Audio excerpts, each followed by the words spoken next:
সবাইকে স্বাগত জেলার সংবাদে। সাথে রয়েছে দোলা ডলরের। শুরুতেই জানাবো সংবাদ শিরোনাম। নরসিংদীর রায়পুরায় আধিপত্য বিস্তার নিয়ে সংঘর্ষ, নিহত 1, মাগুরায় সংঘর্ষে আহত অর্ধশত। আমদানির পর কেজিতে 20 থেকে 40 টাকা পর্যন্ত কমেছে পেঁয়াজের দাম, আরও কমার আশা। সীমান্তে বিজিবির অভিযানে বিপুল পরিমাণ ভারতীয় পণ্য জব্দ, দাম 3 কোটি টাকারও বেশি।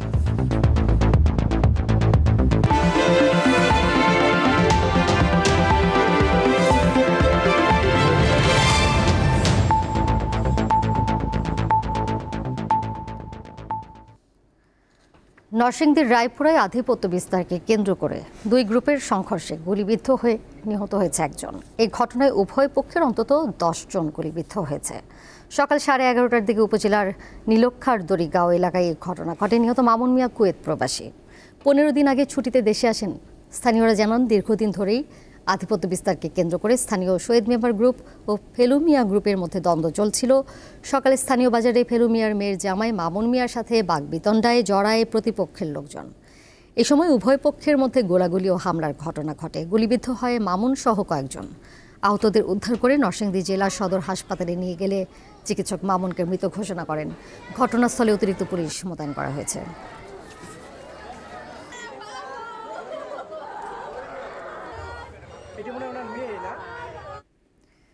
মাগুরার রামনগরে আধিপত্য বিস্তারকে কেন্দ্র করে 2 পক্ষের সংঘর্ষে 50 জন আহত হয়েছে।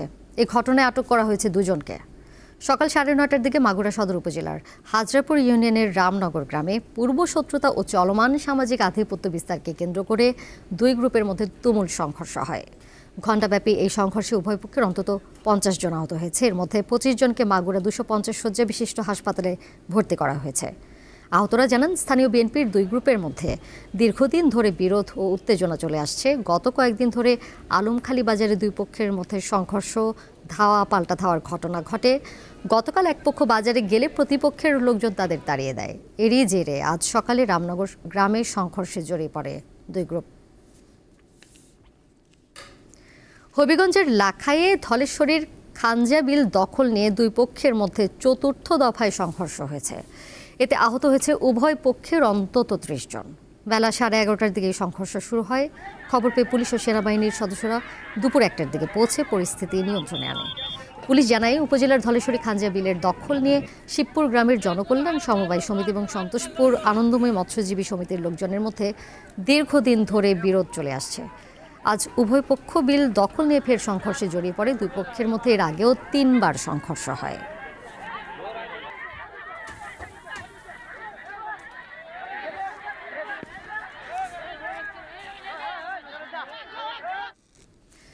আমদানির অনুমতি দেওয়ার পর একদিনের ব্যবধানে কেজিতে 20 থেকে 40 টাকা পর্যন্ত কমেছে পেঁয়াজের দাম। ব্যবসায়ীরা বলছেন, আমদানি অব্যাহত থাকলে এবং মুড়ি কাটা পেঁয়াজের সরবরাহ বাড়লে দাম আরও কমবে। বাজারে অস্থিরতার মধ্যেই চাঁপাইনবাবগঞ্জে সোনা মসজিদ স্থলবন্দর দিয়ে ভারত থেকে এসেছে আমদানি করা 60 মেট্রিক টন পেঁয়াজ। রোববার রাতে পেঁয়াজবাহী ট্রাক 2টি বন্দরে প্রবেশ করে। এছাড়া দিনাজপুরের হিলি স্থলবন্দর দিয়েও ভারত থেকে পেঁয়াজ আমদানি শুরু হয়েছে। রোববার বিকেল 4:30টায় ভারত থেকে পেঁয়াজ বোঝাই 3টি ট্রাক বন্দরে প্রবেশ করে।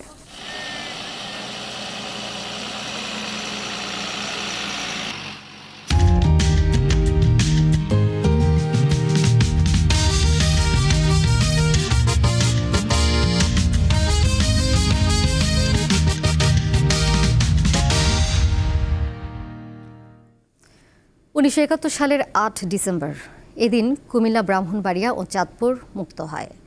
এই 3টি গুরুত্বপূর্ণ শহরে পাকিস্তানি হানাদার বাহিনী পরাজিত হয়ে আত্মসমর্পণ করে। এদিন কুমিল্লা বিমানবন্দরে পাকিস্তানি সেনাবাহিনীর অবস্থানের উপর মুক্তিযোদ্ধারা আর্টিলারি আক্রমণ চালায়।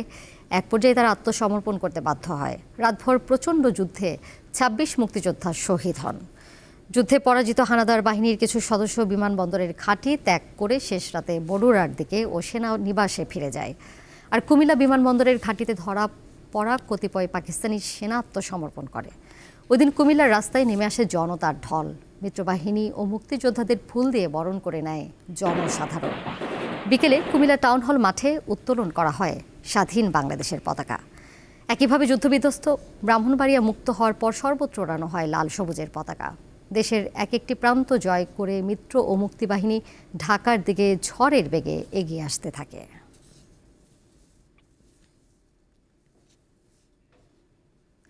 আজ ময়মনসিংহের গৌরীপুর ও পিরোজপুর মুক্ত দিবস।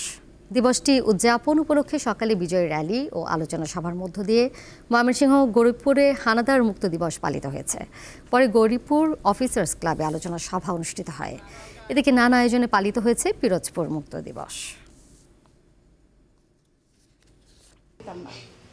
তাই আমি আবারও তাদের প্রতি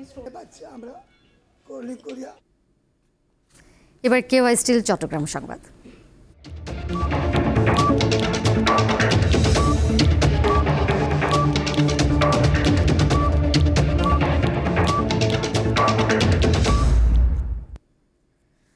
চট্টগ্রামের হাটহাজারীতে সড়ক দুর্ঘটনায় দেলোয়ার হোসেন নামে বাংলাদেশ নৌবাহিনীর একজন সদস্য নিহত হয়েছেন। ভোরে উপজেলার চিকনদন্ডি ইউনিয়নের লালিয়ার হাটের মিস্ত্রি ঘাটা এলাকায় চট্টগ্রাম খাগড়াছড়ি আঞ্চলিক মহাসড়কে এই দুর্ঘটনা ঘটে। নিহত দেলোয়ার হোসেন ফটিকছড়ি উপজেলার বাগানবাজার ইউনিয়নের মতিননগর এলাকার বাসিন্দা। তিনি নৌবাহিনীর চট্টগ্রামের সেইলর হিসেবে কর্মরত ছিলেন। পুলিশ জানায় দেলোয়ার হোসেন গ্রামের বাড়ি থেকে ভোর রাতে মোটরসাইকেল নিয়ে চট্টগ্রামের উদ্দেশ্যে বের হন। লালিয়ারহাট এলাকায় পৌঁছালে মোটরসাইকেলটি নিয়ন্ত্রণ হারিয়ে মারাত্মকভাবে আহত হন তিনি। স্থানীয়রা উদ্ধার করে দ্রুত হাটহাজারীর একটি হাসপাতালে নিয়ে গেলে চিকিৎসক তাকে মৃত ঘোষণা করেন।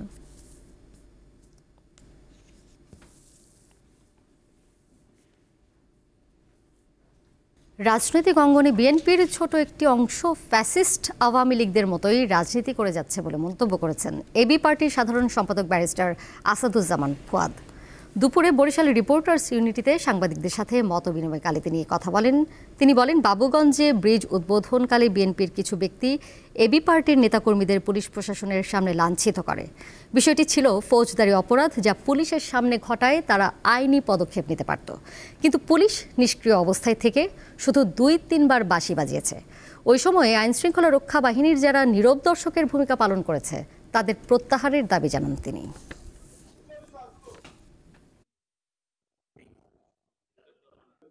আমরা বিএনপিকে বলছি, আপনাদের একাংশ, খুবই সংক্ষিপ্ত একটা ফ্র্যাকশন একাংশ যে আচরণটা করছে, তাতে প্রত্যেক দিন আপনাদের হাজার হাজার ভোট কমছে। শুধু গতকালকের ঘটনায় সোশ্যাল মিডিয়াতে আপনারা যা দেখেছেন, বাংলাদেশের ন্যূনতম আপনার এই একদিনে 10 লাখ ভোট কমে গেছে সারা বাংলাদেশে। এবং আপনারা যদি আপনাদের এই অভদ্র একাংশ, খুবই ছোট অল্প কটা মানুষকে নিয়ন্ত্রণ করতে না পারেন, তাহলে কিন্তু আগামী নির্বাচনে আপনারা চ্যালেঞ্জের মুখোমুখি পড়বেন।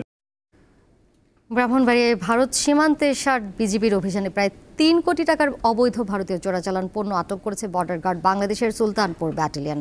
আর শেরপুর সীমান্তে পৃথক অভিযানে 6,88,000 টাকা মূল্যের চোরাচালানি মালামাল ও মদ আটক করা হয়েছে। ময়মনসিংহ ব্যাটালিয়নের 39 বিজিবি জানায়, 7 ও 8 ডিসেম্বর শ্রীবর্দের বড়ইকুচি এবং ঝিনাইগাতির কুচপাড়া এলাকায় পৃথক অভিযানে 9,000 টাকার ভারতীয় মদ ও একটি মোটরসাইকেল জব্দ করা হয়।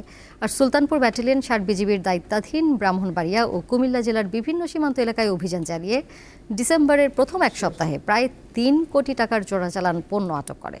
অভিযানে বিপুল পরিমাণ ভারতীয় শাড়ি, কম্বল, শাল, কসমেটিক্স সামগ্রী, ঔষধ, আতশবাজি, গরু, সিএনজি, পিকআপ এবং খাদ্য সামগ্রী জব্দ করা হয়। নওগাঁয় অনুমোদন ছাড়াই মাছের নকল ওষুধ তৈরির কারখানায় অভিযান চালিয়ে মালামাল জব্দ করেছে ভ্রাম্যমাণ আদালত। এ সময় কারখানাটি সিলগালা করে দেওয়া হয়েছে, তবে অভিযানের সময় কারখানার সঙ্গে সম্পৃক্ত কাউকে পাওয়া যায়নি। সদর উপজেলার ডাক্তারের মোড় সংলগ্ন শামসুদ্দিনের North Bengal grain industries limited auto rice মিলের কাছে একটি গোডাউনে এই অভিযান পরিচালনা করা হয়। এতে নেতৃত্ব দেন নির্বাহী ম্যাজিস্ট্রেট ও সহকারী কমিশনার শেখ নওশাদ হাসান। ভ্রাম্যমাণ আদালত জানায়, সরকারি অনুমোদন ছাড়াই একটি গোডাউন ঘর ভাড়া নিয়ে গড়ে তুলছিলেন মাছের নকল ওষুধ তৈরির এই কারখানা।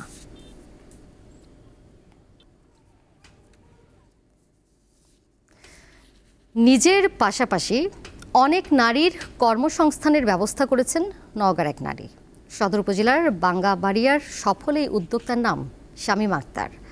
তার কাছে সেলাই প্রশিক্ষণ নিয়ে অনেক নারী স্বাবলম্বী হয়েছেন, কেউ কেউ হয়েছেন উদ্যোক্তা। শামীমার বুটিক হাউসে কাজ করেন 50 জন নারী। উচ্চতর ডিগ্রি অর্জন করেও চাকরির পেছনে না ছুটে নিজেকে একজন উদ্যোক্তা হিসেবে গড়ে তোলেন শামীমা আক্তার। যুব অধিদপ্তর সহ বিভিন্ন জায়গা থেকে ব্লগ, বাটিক, এমব্রয়ডারি ও বিভিন্ন ডিজাইনের কাজ শিখেছেন তিনি। এরপর শুরু করেন ছোট পরিসরে বুটিক ব্যবসা। সময়ের সঙ্গে সঙ্গে বাড়ে কাজের পরিধি, গড়ে তোলেন নিজস্ব কারখানা। যেটুক ইনকাম আছে আলহামদুলিল্লাহ ভালো, এর পাশাপাশি যদি আরও একটু ভালো যদি ইনকাম বা কোনো প্রকার আমি সাপোর্ট অর্থনৈতিকভাবে পেতাম তাহলে সমাজের অবহেলিত নারীদের নিয়ে আমার কাজ করার আর একটু সুবিধা হতো। আর প্রতি মাসে আলহামদুলিল্লাহ ভালোই হয়, প্রায় আমার 3টা প্রজেক্ট মিলে দেখা যাচ্ছে প্রায় 2 লাখ, 2.25 লাখ এরকম আমার আসে। 2008 সালে তিনি শুরু করেন বুটিকের কাজ। এরপর তাকে আর পেছন ফিরে তাকাতে হয়নি। তার স্নেহা বুটিক্স ফ্যাশন হাউসে কাজ করেন 50 জন নারী। শামীমার পথচলায় পাশে থেকে উৎসাহ দিয়েছেন তার স্বামী। ইনভেস্ট করি, আস্তে আস্তে ইনভেস্ট করার পর সে এখন একসময় দেখা যায় ট্রেনার হিসাবে সে বিভিন্ন জায়গায় কাজ করে। এখন বর্তমান আল্লাহর পাকের ইচ্ছায় আমি তার প্রতি অনেক কৃতজ্ঞ। সফল এই নারী উদ্যোক্তাকে সার্বিক সহযোগিতার আশ্বাস দিয়েছেন যুব উন্নয়ন অধিদপ্তরের এই কর্মকর্তা। কোনো জায়গাতে সমস্যা হলে আমাদের কাছে পরামর্শ নেয় এবং তাকে আরও ট্রেন্ড আপ করার জন্য, আরও স্কিল করার জন্য, তার কার্যক্রম আরও সম্প্রসারণের স্বার্থে আমাদের যে অন্যান্য প্রশিক্ষণগুলো আছে, পরবর্তী আরও যে প্রশিক্ষণগুলো আছে সেগুলোতে তাকে মাস্টার ট্রেনার হিসেবে আমরা ব্যবহার করেছি। সরকারের সহযোগিতা পেলে আরও বড় আকারে ব্যবসা করতে চান শামীমা আক্তার। কামরুন নাহার, দীপ্ত, বার্তা কক্ষ। এর সাথে শেষ করব জেলার সংবাদ। যাবার আগে শিরোনামগুলো জানিয়ে দেব আরও একবার। নরসিংদীর রায়পুরায় আধিপত্য বিস্তার নিয়ে সংঘর্ষ, নিহত 1। মাগুরায় সংঘর্ষে আহত অর্ধশত। আমদানির পর কেজিতে 20 থেকে 40 টাকা পর্যন্ত কমেছে পেঁয়াজের দাম, আরও কমার আশা। সীমান্তে বিজিবির অভিযানে বিপুল পরিমাণ ভারতীয় পণ্য জব্দ, দাম 3 কোটি টাকারও বেশি।